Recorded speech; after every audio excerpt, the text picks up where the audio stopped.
Biti uspešna žena i lider u svom poslu je mnogo više od prostog zbira talenta, rada, harizme, vizije i dobre komunikacije. U znanju je moć, ali je u ljubavi sreća, a bez lične sreće i zadovoljstva nema uspeha.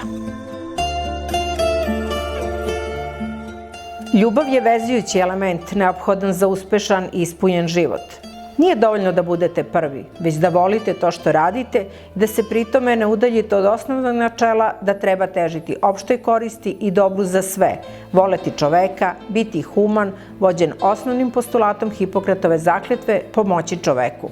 Čovek mora da zna šta želi, a ne šta ne želi. Jedino tako funkcioniše zakon privlačnosti i kosmos mu kao bumerang šalje još više toga što želi. Smatram da uspeh dolazi iznutra, kao što sve ono što je ispod zemlje stvara ono što je iznad nje. Iz semena limuna ne može da raste grožđe. Zato je naš život rezultat onoga što se događa u nama, a ne onoga što je na i oko nas. Jer spoljašnji svet je samo ogledalo našeg unutrašnjeg sveta. Ljudi obično žele da rade na drugim ljudima, a ne na sebi. Svaka žena treba da radi na sebi, da bi povećala svoju vrednost. Uspešna žena je pozitivno i kreativno orijentisana ka budućnosti, spremna da iz sopstvenih grešaka izvlači pouku za sledeće korake.